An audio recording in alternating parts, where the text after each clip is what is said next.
it's just been a great year, incredible year, and I can't believe that this is happening to me.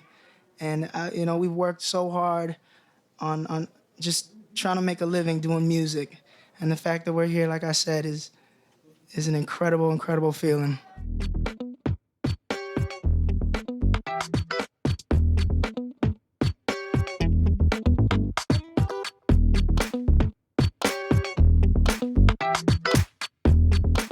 Bruno Mars is an 11 times Grammy Award winner and 16 times Grammy Award nominee.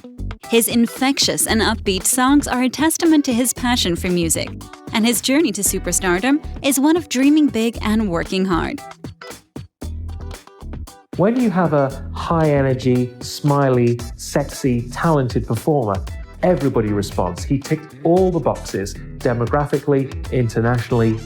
He was a winner. He's an American singer, songwriter, and multi-instrumentalist guy. He can play so many instruments, like literally all of them. He's so incredibly talented.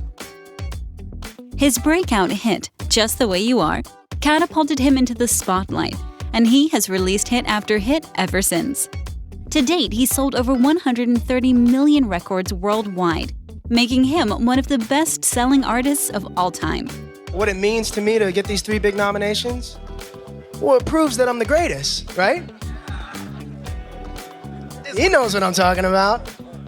He knew what it took to write a huge hit. You know, you need to have that great beat and that great melody that makes people want to download the song, listen to it, sing it.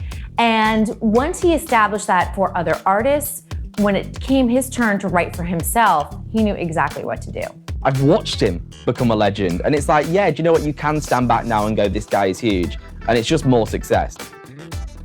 The stage has been left by the likes of Michael Jackson. The stage has been left by the likes of Prince. I think Bruno Mars has a real chance to be here for a number of years. I think he's got the talent to really endure. Let's see if he can deliver. This is one of music's greatest success stories, still being written today. This is Bruno Mars.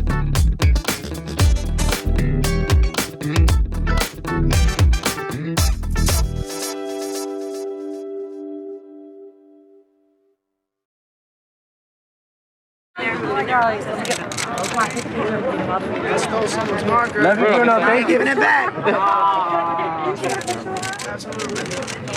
Bruno Mars, real name Pete Hernandez.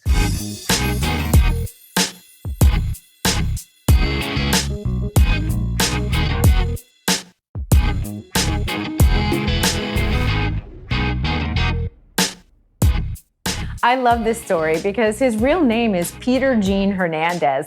Doesn't sound like a superstar's name by any means, but he got the nickname Bruno as a kid because his dad thought that he looked like a famous wrestler and his name was Bruno Sammartino. So that's where the Bruno came around. But once he started working in the music industry, he just didn't feel like his last name had any pizzazz. But he was a good-looking guy, and girls used to say, "You're out of this world." So he used to say, "I'm from Mars." Bruno Mars. Love that. He didn't want to be pegged as just a Latino singer, like the next Ricky Martin, for example, or the next Enrique Iglesias. He wanted to be in a place in his career where he wasn't typecast, where he was free to go in any direction, whether it be R&B or hip-hop.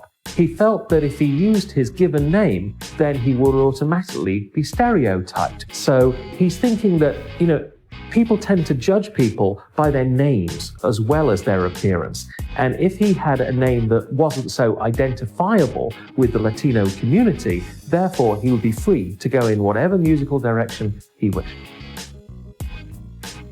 Bruno Mars was born into music. He spent much of his childhood impersonating Elvis Presley. Presley would play a major role in Mars's life, influencing the sound of the music he would spend years writing and recording.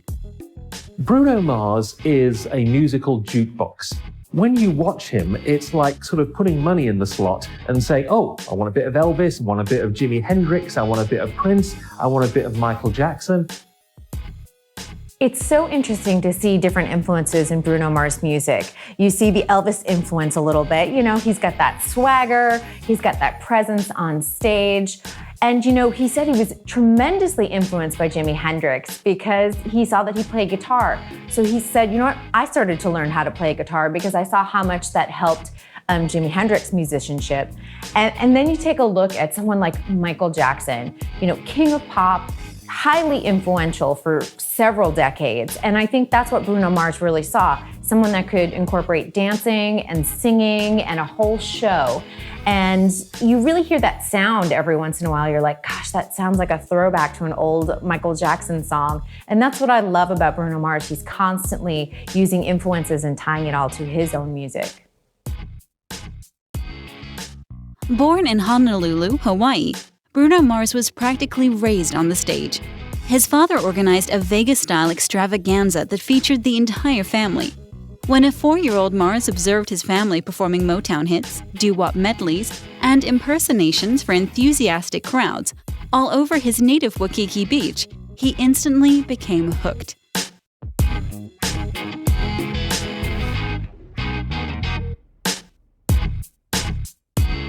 So I know Bruno Mars got started because he's from Honolulu, right? So that's where all his family are from. And I think they had a hotel, I think is the story. So they had this hotel and he was brought up with his family performing in this hotel with their little band, right? So he's been like a musician since he was born and been brought up with it. And do you know what? I think that's really obvious when he's so talented. Like you get, okay, this has been in you since you were like 3 or 4 and you've been surrounded by music your whole life. When you consider his family, he couldn't do anything else. His parents and his siblings were all in music. Think about it, if your family were all chefs, you're going to learn to cook, aren't you, eventually? And this influence on him was music. So from a very early age, he was singing, he was dancing, he was playing the instruments. It was the only life for him. And what I love about his family is that they exposed him to all different types of music, from Little Richard to hip hop to reggae. And you can really see early on his sound was very influenced by what his parents were exposing him to. They had 6 kids. It's kind of like the Jackson family where everyone's just really talented, musical, dancing. It's really incredible.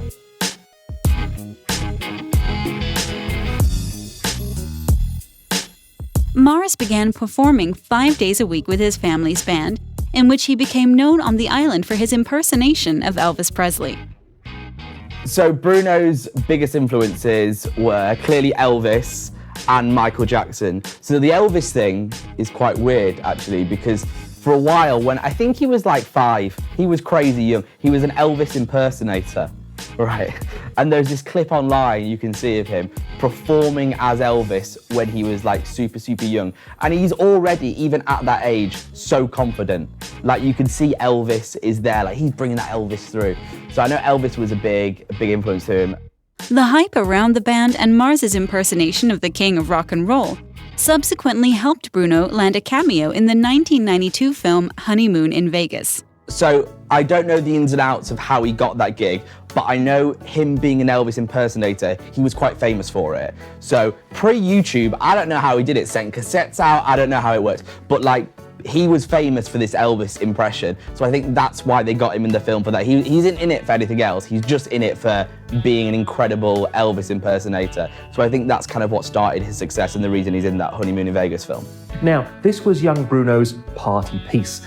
He'd grown up hugely influenced by Elvis, and if you watch the clip, and it's available on YouTube, I recommend you do it, he's got everything. He's got the hair, he's got the lip curl, he's got the moves, and it's great. It's one very entertaining moment in a very entertaining movie. And he's so comfortable there in the spotlight. When you watch him as a little kid, you automatically see a born performer. I've never seen the film.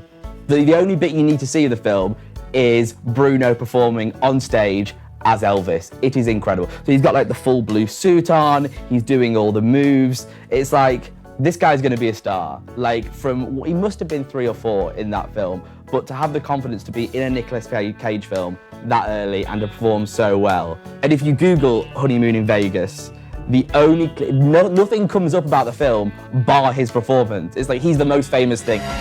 Take my hand, take my whole life too. I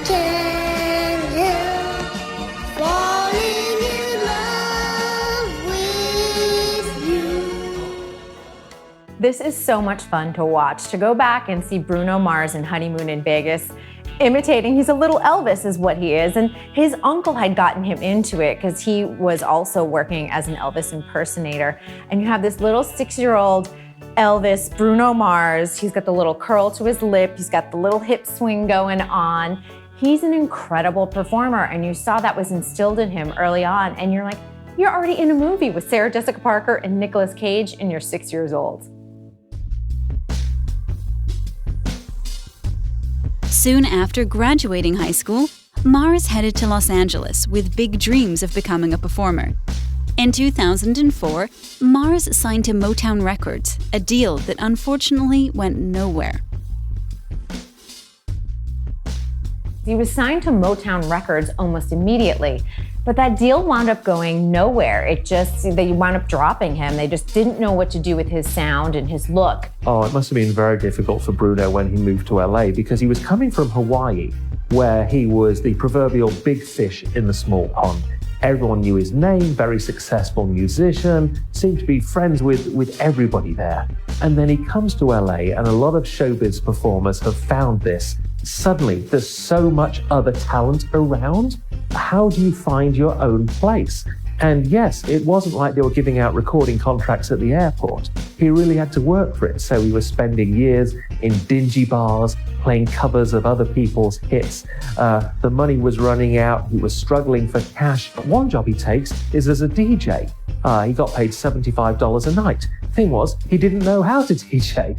It takes more than just spinning your favorite discs. And so it wasn't for him. So he was really struggling, and he needed to find connections. He needed to find people with similar musical influences. He needed someone to help him on his way. It wasn't until 2005 when Steve Lindsay took an interest in him and got him a music publishing deal, not as a singer, but as a writer, and that really got his career back on track. Steve Lindsay was responsible for holding Bruno back for 5 years while they learned an extensive catalog of hit music.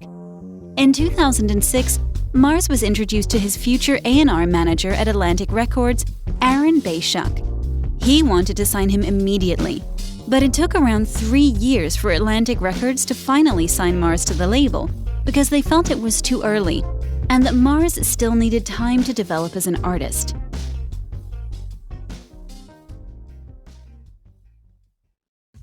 Before becoming a successful solo act, Mars was an acknowledged music producer, writing songs for Travie McCoy, Adam Levine, Sean Kingston, and Flo Rida. Now, it was frustrating for Bruno because he had all these great songs which he thought could make him a star. But at the same time, he had to pay the bills. And so the labels and artists would come along and say, oh, we'd like to buy that song. An example is the reformed Latino boy band Menudo were looking for material, and they paid him $20,000 for one of his songs, and he did give that up reluctantly because he needed the money. And he began to wonder, is this all it's going to be? Am I going to write all these songs and watch other people become stars? But actually, in the long run, it was helpful for him to write all these songs for other artists. And this is where you get stars, is where they write the music themselves. And they've written songs for other people, and then they go, hold up, these guys are making millions and becoming famous off the back of my tunes, I want a bit of that. So Bruno Mars wrote CeeLo Green's F.U., if you remember that track, which was absolutely huge. Well, I think he wrote a tune with Flo Rida as well, and he wrote a World Cup song, the Waving Flag tune. So this guy's been working in the industry way before he was famous, writing tunes for other people. And I think that's really good because you start to see what's going to be a hit. He gets what the radio wants to play, and that's how you break a hit. You get it on the radio, everyone hears it, it goes crazy. And I think the fact that he was writing these big tunes, like the F.U. tune for CeeLo Green, like he hears that and goes, that's a hit, I recognize a hit, I'm going to do this for myself. He's super talented. And then, yeah, that's what set him up. That, and obviously all the stuff when he was Elvis and working with his family and all that kind of comes together. And yeah, that then gives him his success. He knew what it took to write a huge hit. You know, you need to have that great beat and that great melody that makes people want to download the song, listen to it, sing it. And once he established that for other artists, when it came his turn to write for himself, he knew exactly what to do. Mars's first chance to shine came when he was featured on Travie McCoy's hit single, Billionaire.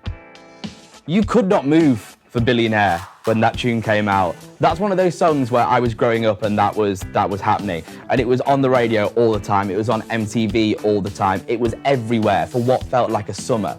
I didn't even know if it was released in summer, but like the sound of it made it feel like a summer tune. So the video, if I remember rightly, is him in California. It's on that Santa Monica scene. So if you've ever been to Santa Monica, it's the long strip by the beach. Loads of people performing music, and there's loads of like up and coming artists in the video. So there's like a spray painter, there's a guy trying to hitchhike a ride in a car. It's the perfect starter tune for someone you've never heard of. It's like, okay, this guy's gonna be massive, and it's just real feel good. He's playing the guitar in there. It's great. It's a good video. What he's selling here is a lifestyle. Yes, he had moved to Los Angeles and found a very happy life, and this is what is summed up in Billionaire. He's driving a cool car, he's talking to the pretty girl, he's hanging out at the beach. It is the American dream, it's California, it's a taste of paradise. And when you watch the visuals and you listen to the music, they go together perfectly. I see my name in shiny lights, yeah, a different city every night. Oh, I swear the world better prepare for when I'm a billionaire. Yeah, I would have a show like Oprah. I would be the host. What I love about the music video for Billionaire is that it's Travie McCoy's song and Bruno Mars is featured on it. But take a look at this video, it is all about Bruno Mars. They're at Venice Beach, and you know, the song is about a guy trying to get his hustle on, really trying to get his career going. And on Venice Beach, like along the strip, that's where people sit there and try and sell their music or sell, you know, their fashions or whatever it is that they're trying to be an entrepreneur in. But you sit there and you see Travie in the driver's seat and you see Bruno Mars in the passenger seat, and they're in a convertible. And Bruno just like turns around, looks right at the camera, and you're like, sold. I mean, you know that this is a superstar in the making in this video. Everywhere I go, I'ma have my own theme music. Every time I close my eyes, what you see, bro? I see my name in shiny lights. A different city every night. I swear the world better prepare for when I'm a It's one of those things where that first tune is so important, like that first release, and him working with Travis. What often happens these days is when you bring a new artist into the market, you'll team them with someone that's already quite well known. So you see it loads. A prime example is the Rudimental Boys.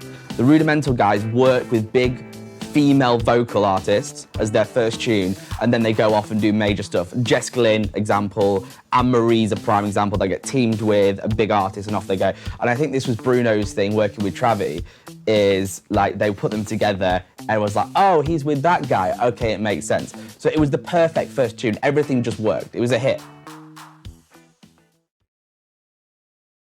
In 2010, after the success of Billionaire, Mars released his debut EP, It's Better If You Don't Understand. So his first release was the EP. It's Better If You Don't Understand was the album. I think it only had like 4 songs on. It didn't do very well. It felt like it was a little bit too early for him. It wasn't his time. But this is the thing with stuff like this, is it's not always the artist's fault. Like if you look at the tracks that are on that album, they then go on to be in his later work.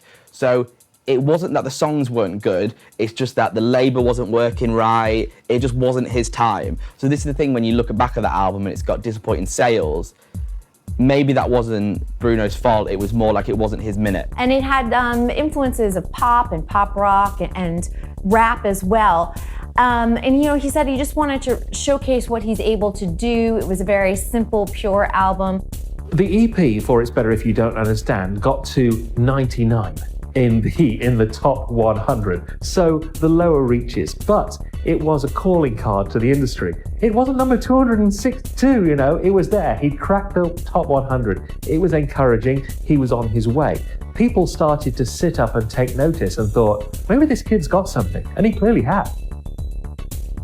So on the video for The Other Side, we see Bruno all over Los Angeles, and we see more of his personality and look. He looks absolutely fantastic in this video. It all comes down to the way he tips his hat. As Frank Sinatra said, angles are attitudes. Bruno Mars is someone who'd studied all the great performers, and he would have his hat at exactly the right jaunty angle that Frank Sinatra used to put it to impress all the bobby soxers back in the 1950s. These are old showbiz methods that he has studied to make sure that he looked great, he looked desirable, and most of all, he looks cool. You watch this video, you want to hang out with that guy.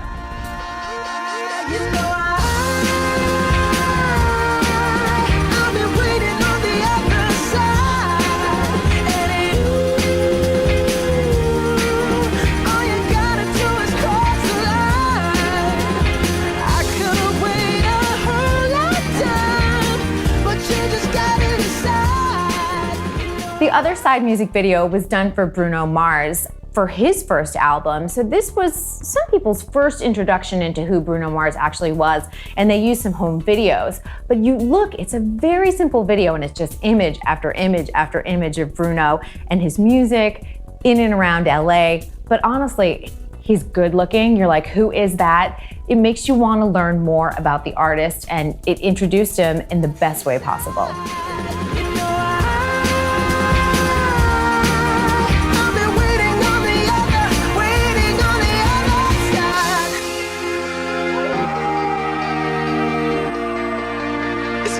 If you don't understand.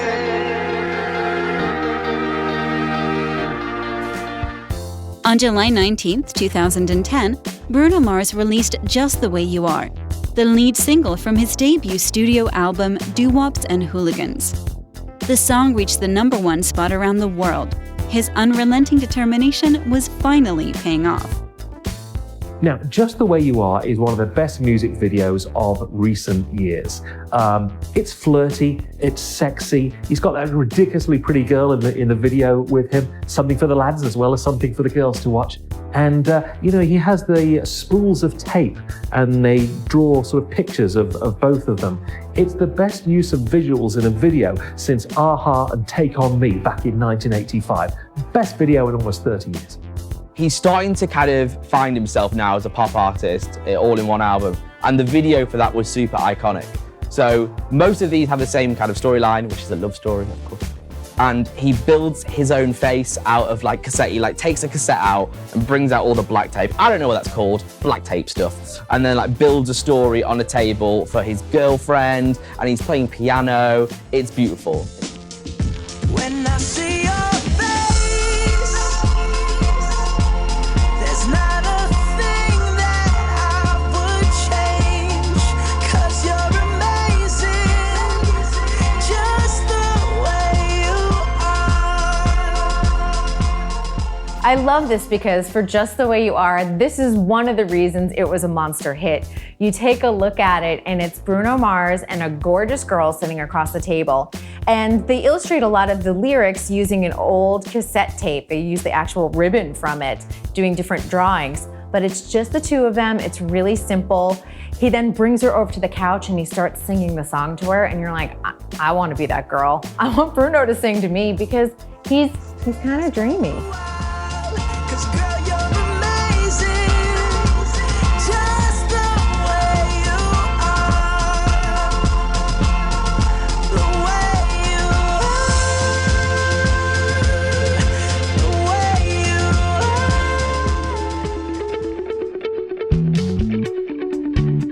you Doo-Wops and Hooligans received massive critical and commercial success, selling over 6 million copies worldwide. Doo-Wops and Hooligans was Bruno Mars' moment. Like, this is where he breaks it, in my opinion. Like, that first album, this is the thing about this album, it has all the tunes from that first album, but this one just does well with tracks like Grenade. Like, that was a moment for him in the UK, especially. Another one that you just couldn't escape. Like, that Billionaire tune was big, but it was Travis' tune. Whereas this, Grenade, is Bruno's tune. And it's all about having that headline credit, because as me as a radio presenter, the featuring artist, you'll sometimes drop that. Like, it's Travis McCoy's tune, it's Billionaire. But this, Bruno Mars, it's his tune, Grenade. So this was it. This was his moment. This is where people recognized him. This is where I would say he became a pop star. And for my opinion, he's not a pop star now, he's changed. But right then, he became a pop star and he was massive and everyone loved him and he became the Bruno Mars everyone knows. As we know, there's no such thing as overnight success. He'd been working hard for years to get to this point. But by the time he released this album, he was so polished in terms of performance style, in terms of how to craft a hit song, how to connect with an audience, how to get the visuals right. He'd been in training for years for this overnight success. So, opportunity is all about preparation. He'd done the legwork, and when the opportunity came to step into the spotlight, he grabbed it. February 2011, The Lazy Song was released as the album's third single, and it became the album's third consecutive top 5 on the Hot 100. And for me, this was the most iconic video out of all of them. Like, this is the one that got played over and over and over again. And like, as soon as you think Bruno Mars videos, I think even now, the Lazy Song's the video that you think of when you think Bruno Mars songs. You've got Bruno in the center, you've got 5 monkeys, not real monkeys, but guys in monkey masks with glasses on. And the best part about this is the monkeys dance, they break it down. They kind of look like the monkey emojis on your phone, the ones you use, just like that. And it just goes through the whole video and it looks like it's in a hotel room and they just kind of like have fun. And you know what? They're not doing anything. And the video was very famous, the moves were very famous. It was just a really, really good video. Like, it was just brilliant, it just worked. Often videos don't complement the tune or videos are an afterthought and the artist goes, he doesn't care, he'll just turn up and do the shoot. Whereas this one felt like he was very much involved with it and that helped the success of the tune as opposed to just being an afterthought. Today I don't feel like doing anything. I just wanna lay in my bed. Don't feel like picking up my phone, so leave a message at the tone. 'Cause today I swear I'm not doing anything. No, I ain't gonna comb my hair. Marry You was followed as the fourth single from Doo-Wops and Hooligans in 2011. Bruno's music is very romantic, and this reached its zenith with the release of the song Marry You, because this is a song that people use to propose. I mean, how cool would that be? To just click your fingers, Marry You comes on. Would you marry me, darling? It's perfect. Bruno Mars is now helping people get married. It's inspired lots of YouTube videos as well with people filming their proposals. And it's a very clever commercial move for him as well. This is a song that will continue to sell for years. It's almost like his version of Happy Birthday. People are always going to get married. And so it's perfect, really. Music history is dotted with songs like this, which have a special personal connection for people. When Shania Twain wrote You're Still the One, she probably didn't imagine it would be the most played first dance song at weddings for 10 years afterwards. And now Bruno Mars has kind of inherited that territory. So many romances have started to his music, continued, and now he's taking couples from first kiss to down the aisle to honeymoons. That's the magic of Mars.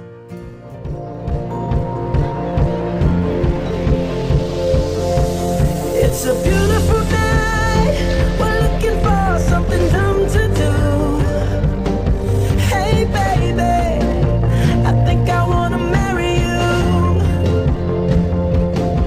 Is it the look in your eyes, or is it this dancing juice? Who cares, baby? I think I wanna marry you.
it the look in your eyes?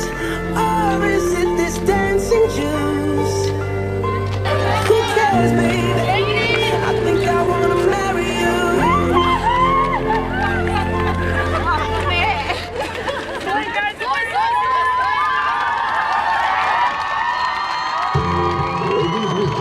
Университет Материнский Салон Заводчики по 14-16 март. Хотел Александр Палас по 4 парк в организации на интернет-магазине футбола.ком. Ваши туда не кабинка совершена. Салон Заводчики по 14-16 март. Хотел Александр Палас.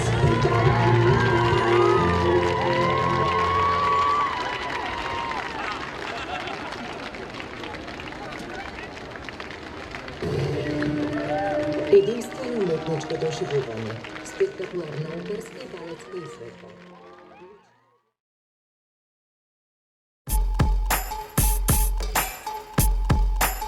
Mars's debut album was a huge success, which established him as one of the #1 artists around. Determined not to be pinned down to one genre of music, Bruno collaborated with a number of high-profile artists in order to expand his versatility and eclectic ambition. I love that Bruno Mars continues to collaborate with artists. You have people like Eminem and Lil Wayne and Snoop Dogg, because it shows that he doesn't want to be defined by just one sound. He wants everything to keep evolving. He wants to get new fans, maybe more on the rap side.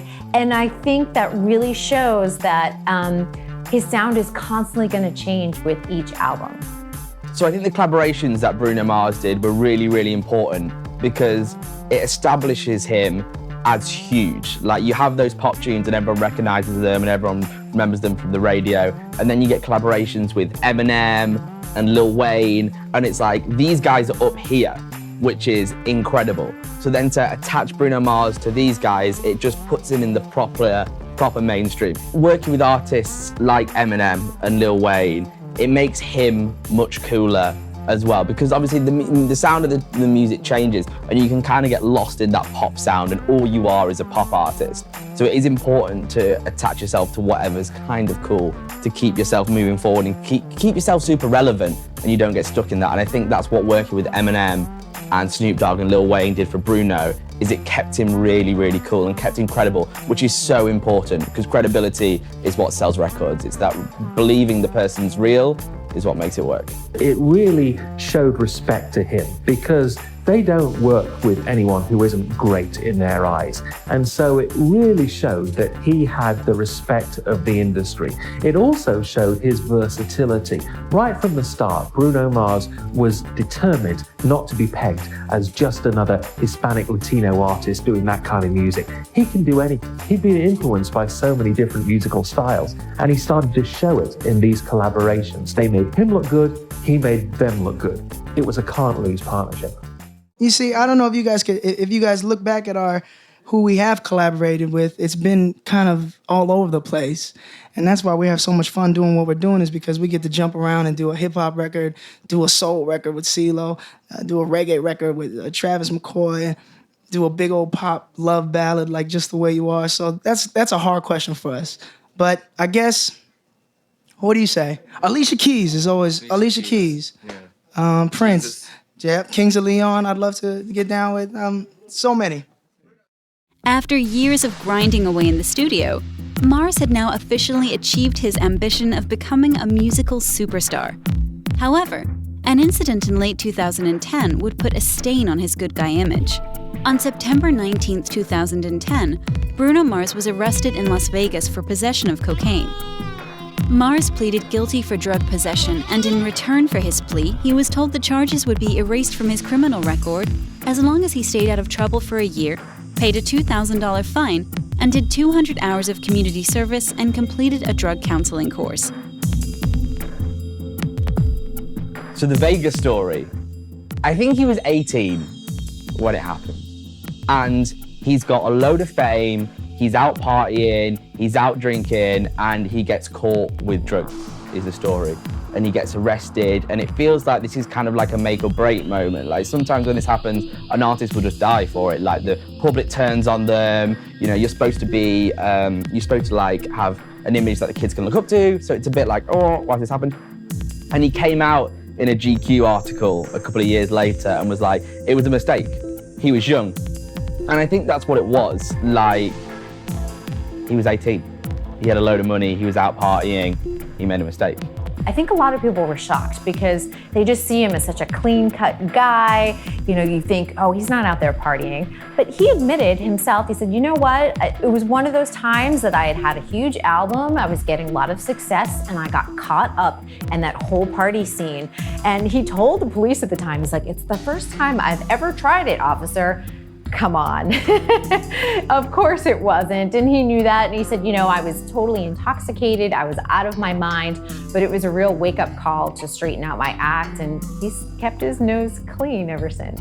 Happily, he looks to have learned the lesson. We'll give him this free pass. Happily, he didn't hurt anyone other than himself, and he's certainly learned from the experience. At the start of 2011, Mars won his first Grammy Award for the single Just the Way You Are. At the 54th Grammy Awards, Mars was nominated in several different categories for his debut album Doo-Wops and Hooligans and the hit single Grenade. Incredible. Yeah, we just got the word like about 2 minutes ago, so we're still kind of soaking it in. But other than that, it's kind of awesome. Yeah. And for you, how's it going to be, also the production team and then also for your music? I mean, I knew my music is just pretty, incredible. So this is not really Y'all getting this? I don't know what to say, man. It's been a hell of a year for all of us, and the fact that we do record these songs not too far from here in this little shabby studio, and here we are. With Grammy nominations is a little surreal. So we're just thankful. Talk about the CeeLo getting nominated for. God, can that win a Grammy? Can that one win a Grammy? I think that's our favorite song, one of our favorite songs that we've ever produced, and been such a fan of CeeLo and always wanted to work with him. I became label mates with him, and when we did that song, man, he just sang the shit out of it, basically. And man, that guy deserves that one. Are you surprised by the nomination for the song? Now, you know what? No. And you can quote me on that, Grammys. It's pretty incredible. It's so weird for us to get this kind of news and then come up here and try to talk. So I'm gonna do my best without saying anything I might regret. But as far as the nominations are concerned, we couldn't be happier. And for us, I think Grenade that's our trophy song. We've been fortunate enough to work with a lot of artists, but I think I can speak for all of us and say that song, I feel like we did something with that one. Did you feel that as soon as you finished? Yeah, well, it took us a while to write that record. So we were just slaving away at the studio. It took us 3 months to finish Grenade. And it was after Just the Way You Are, and I felt like I really want people to hear this side. And I hope they did. Who do we want to work with next? I think what we want to do is find some new talent and produce a whole album. Find a band, find a solo artist, a rapper. It doesn't matter, something that we think that we can contribute to and make it special.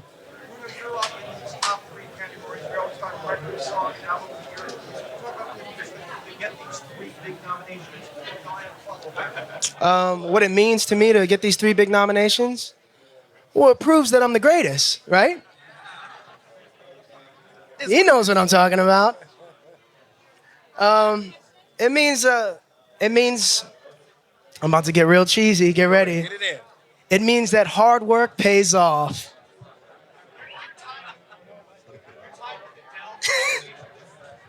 Who? Oh, Adele. Damn it. Adele is incredible. And, of course, Adele's amazing, and she's got a voice like an angel. But what I like about Adele the most is that I've been fortunate enough to do shows, TV shows with her, and just speaking to her and talking to her. She's one of the coolest persons I've ever met in this business, and she's so real and down to earth, and she just has this God-given talent and being able to sing like that. So bless her and congratulations to her. But I hope I win.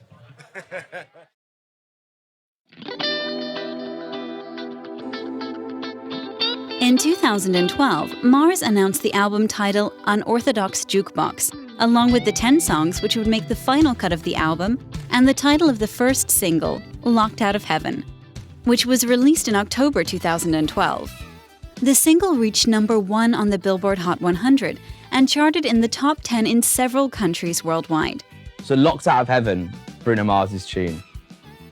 This is where I think he kind of starts to step away from being a super pop artist to start to find his sound that is so established right now when you think of Bruno Mars. And this is where the Michael Jackson stuff starts coming through. To me, it looks like straight Michael Jackson Off the Wall album, because he's got that like classic Michael Jackson fro from the Off the Wall album. But you see the video and it's just a concert. Everyone's having a blast. It looks like it's in standard def. There's no high definition video at all. It's very retro, it's very old school. There's loads of like old school cameras, and it's just a gig. That's what it's before. He's just performing a gig. But the way it feels is it starts to kind of hark back to the 70s and the 80s. And I think this is where he starts to realize that that's kind of his thing. Like, retro artist is not what I mean, but like, he's definitely got trappings of those like 70s and 80s sounds, and that was clear in the video for Locked Out of Heaven. And that tune's just a banger. Like, it's just a sick radio tune, and it's also very cool. And even now, when you look back at that tune, Locked Out of Heaven is still a jam, in my opinion.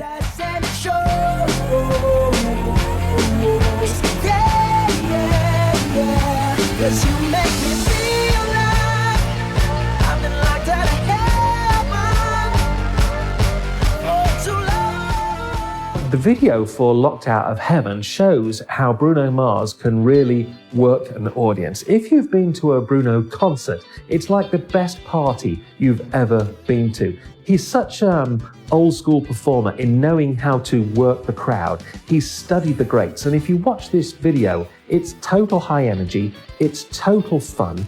He seems to somehow make eye contact with everybody in that audience as well as the viewer at home. It's a great showcase for his performance skills, and that is a big part of his success. So they're very clever to put it in the video.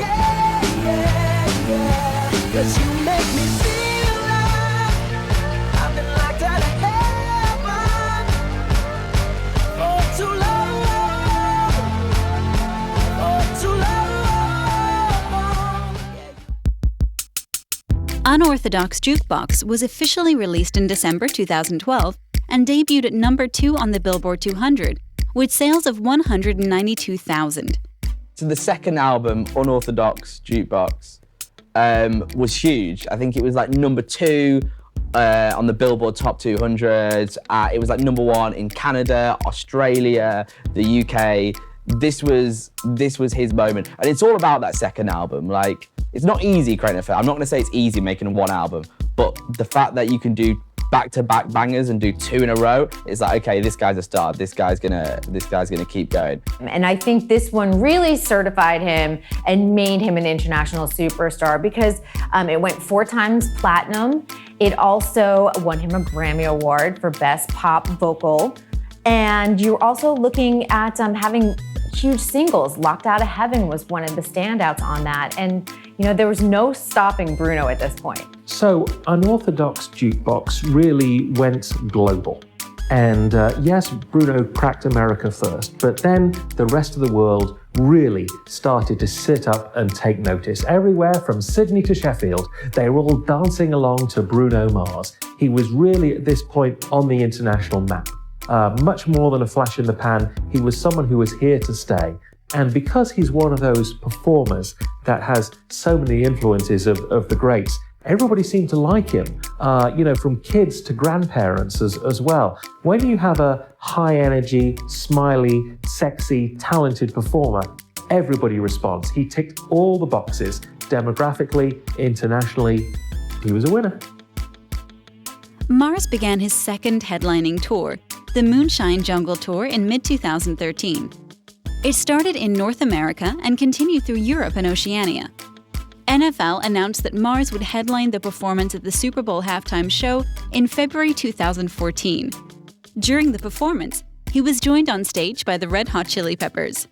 It was the first Super Bowl halftime show to be headlined by a performer under 30 and of Puerto Rican descent. The show is the second most watched halftime show in the history of the Super Bowl, drawing a rating of 115.3 million viewers. So the Bruno Mars halftime show was, and still is, incredible. Even if you compare it to stuff that's happened recently, like the Gaga performance and the Justin Timberlake performance, I still really rate his. Like, it's still really good. So I think what's amazing about his is it's all about the opening. It's all about how it opens. So his opens with him playing the drums, right, on this kind of rolling stage that ends up going backwards. And I think that's just such a strong opening because it's such a statement that he's the only one on that stage at that point. He's not surrounded by backing dancers. It's about him on the stage, playing the drums incredibly, and then he kind of goes backwards and he ends up performing with his band at this point, all in the kind of gold suits, right? And I mentioned the gold suits because this is when he starts to get his style, in my mind. And it's like, he's starting to get his sound, Locked Out of Heaven has that feel, and now he's got the look, and it's like, Bruno Mars is here. Ooh, it starts to make sense, do you know what I mean?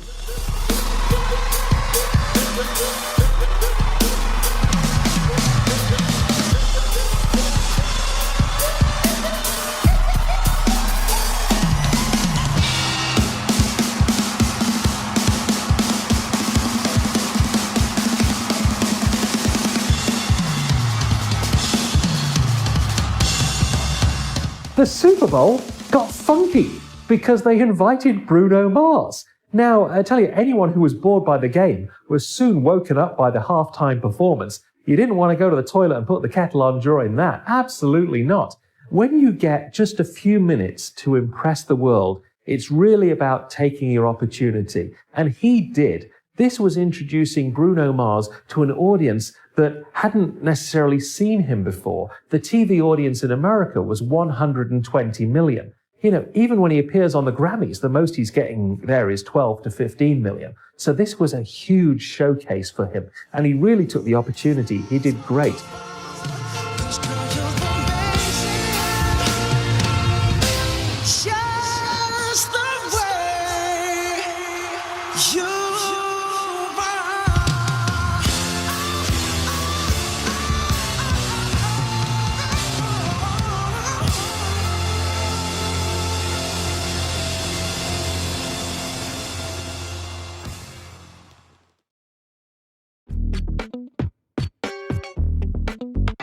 At the 56th Grammy Awards, Mars won the award for the Best Pop Album for Unorthodox Jukebox, and his single Locked Out of Heaven was nominated for Record of the Year. Aside from his music career, Mars decided to delve into the movie world. He lent his voice for one of the main characters in Rio 2, which was released in theaters in 2014. The film was a financial success, but was unfortunately panned by critics. That same year, Bruno Mars and Mark Ronson collaborated to produce one of the most memorable tracks of the year. Uptown Funk was released on November 10, 2014. The song was a huge commercial success, topping the charts all around the world. Several music critics noted its similarity with popular music from the 1980s. It won both its Grammy nominations for Record of the Year and Best Pop Duo Performance. Uptown Funk with Bruno Mars. Now remember, this is Mark Ronson's song, but all we do is want to look at Bruno Mars. I think it's incredible because it really showcases what a true artist he is. Not only is he charismatic and good looking, we all love that, but he can sing, he can dance. He's one of those all-around performers, and I think he's one of those kind of once-in-a-lifetime performers, and that's exactly what's happening in Uptown Funk.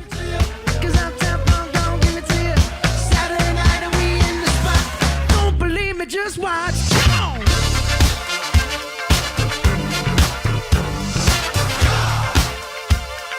Don't believe me, just watch. Uptown Funk is a song everybody knows, even those who don't necessarily know the name Bruno Mars. It's so part of the public consciousness. It seems to have been played everywhere in recent years. The song is actually a Mark Ronson song. Mark Ronson featuring Bruno Mars is how it's billed. But it's the Bruno Mars show, basically, and it manages to harness all his skills, dancing, vocal, star quality, charisma. It's all there. It's a song everybody loves, and it's a song that will outlive even Bruno Mars. Generations to come, people will still be getting funky to Uptown Funk. After his truly memorable performance at the 2014 Super Bowl halftime show, Mars was again invited to perform at the 2016 Super Bowl.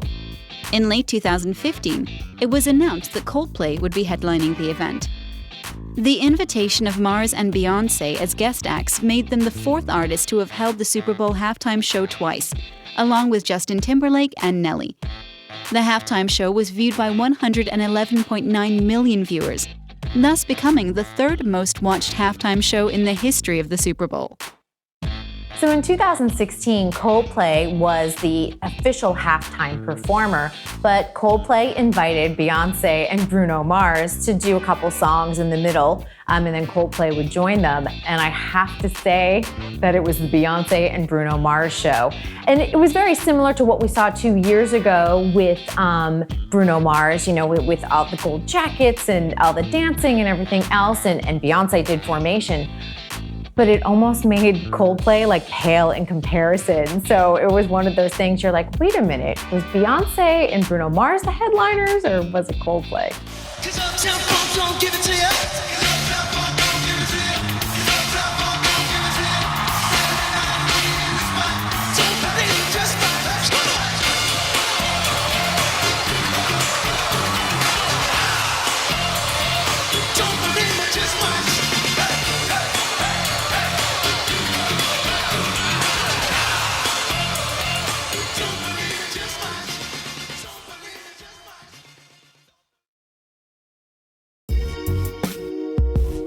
After ending the Moonshine Jungle tour, Mars began working on his third studio album. He wrote on his Facebook, "Now it's time to start writing Chapter 3. 24K Magic released on November 18, 2016, to international acclaim. Mars's rich musical inspiration can be heard throughout the album, as it features elements of 80s pop, 90s ballads, and more. 24 Karat Magic, the album, in my opinion, is incredible. It really is. This is when Bruno Mars is no longer just a pop artist. He's a global legend, in my opinion. Versace on the Floor is on that album. Chunky's on that album. Finesse, I think, is on that album. Which, all those are huge, huge tunes. And they're not only amazing pop records, they're amazing album records, if that makes sense. It starts to build a body of work that really stands alone from what the rest of the pop landscape is saying. So 24 Karat Magic is when you start to see the Michael Jackson in him. You start to see the Elvis performances in him. And this is huge. Everything works. Stylistically it works, sonically it works. It's a massive album. In June 2017, Versace on the Floor was released as the album's third single, after 24K Magic and That's What I Like. The song was noted as being a slow jam throwback, a romantic ballad sound that had been ripped straight out of the 90s. Versace on the Floor, the music video, is just sexy. It just is. If it was a fabric, it would be silk. Do you know what I mean? It's kind of the whole thing silky. It's all Versace designed. The story is him and a girl are in separate hotel rooms and the rest is just sexiness. That's all you kind of really need. It perfectly fits the song. If you listen to the song, it's so 70s.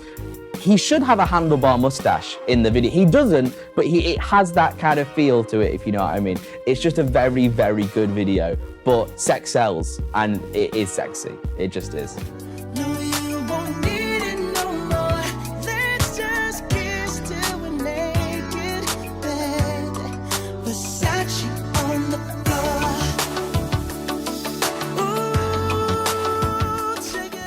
At the 2018 Grammy Awards, Mars won in the 6 categories for which he was nominated: Album of the Year and Best R&B Album for 24K Magic, Record of the Year for the title track, and Song of the Year, Best R&B Performance and Best R&B Song for That's What I Like. So, the Grammy 2018 was Bruno Mars' year for 4 reasons.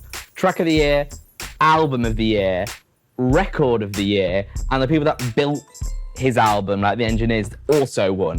He was everywhere. And you know what? Like, he genuinely deserves that for that album because it is standalone, it is different. No one's come close to making something that sounds like that in so long. So he just cleared up. And then he performed Finesse on stage and brought out Cardi B. I'm not saying he made Cardi B who she is now, but she's killing it right now.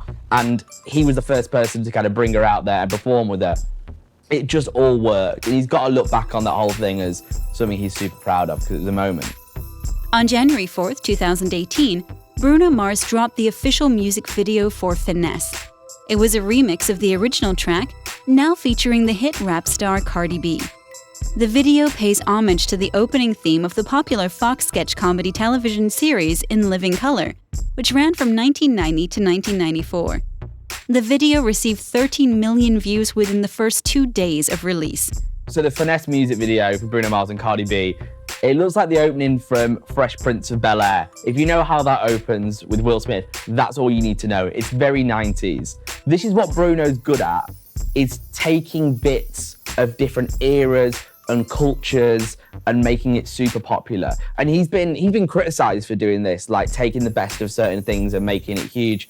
But I think in this case, it's kind of fine. Like, he's sampling what made 90s culture so popular, and it is all in that video. In my opinion, it doesn't actually match the track.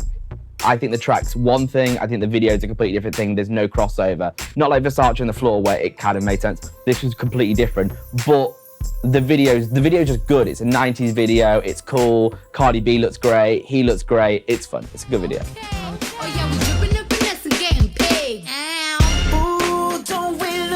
Together, there's a reason why they watch all night long. Yeah, no, we'll turn heads forever. Mars' third headlining tour, the 24K Magic World Tour, began in March 2017. It has so far grossed over $230 million worldwide. So the 24 Karat Magic Tour with Bruno Mars, I got tickets last minute, right? So I didn't even know I was gonna go. And I went along just being like, okay, I'm sure this will be all right. And it was incredible. Like, I can't express how good it was and how blown away. I was with my girlfriend and we were just totally blown away by how much of a stage man he is, if that makes sense. Like, he's an artist, yeah, he performs great songs, but also on that stage, he completely owns it. Like, you were in the Bruno Mars show for 2 hours. It's just hit after hit after hit after hit. The dance moves are amazing. He owns it. He owns the room. It feels like a show. If, like, obviously it's a show, but like, it felt like a performance. It felt like a variety show. There was so much going on that it was like, he absolutely killed it. He didn't just stand on the stage and play music.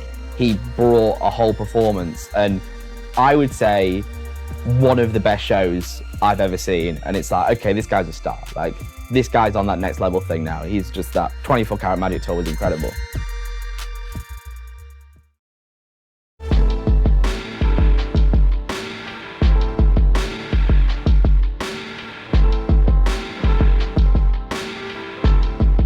The future for Bruno Mars, I think, is just more success. Like, he needs to bring out another album that is as statement as 24 Karat Magic. Like, if he can do that, he's a legend. Like, it's crazy to say he's up there with Michael Jackson. That's a massive statement. But like, someone that can produce music that's so different and so consistent, it's like, you've got to maybe start considering him in that kind of ballpark. And it's weird when you grow up with an artist, because I was born, Michael Jackson was already a legend, so it was always Michael Jackson's a legend, Michael Jackson's a legend. But with Bruno, I've watched him become a legend, and it's like, yeah, do you know what? You can stand back now and go, this guy is huge, and it's just more success. Like, I just want to see another album. I want to see another album that's as good as 24 Karat Magic, and I'm sold. I love it. Since Bruno Mars arrived in Los Angeles, his love for music and his dedication to succeed has carried his career from strength to strength. And now, Bruno Mars stands amongst the greats, and he shows no sign of slowing down anytime soon. The thing is, Bruno is at the point of his career where he can go in any direction. He's been influenced by so many musical styles. He's shown so many musical styles himself. He has a great opportunity here. You know, the stage has been left by the likes of Michael Jackson. The stage has been left by the likes of Prince. Is Justin Timberlake going to inherit it? I think Bruno Mars has a real chance to be here for a number of years. I think he's got the talent to really endure. Let's see if he can deliver. It's just been a great year, incredible, incredible year, and I can't believe that this is happening to me. And you know, we've worked so hard on just trying to make a living doing music, and the fact that we're here, like I said, is an incredible, incredible feeling.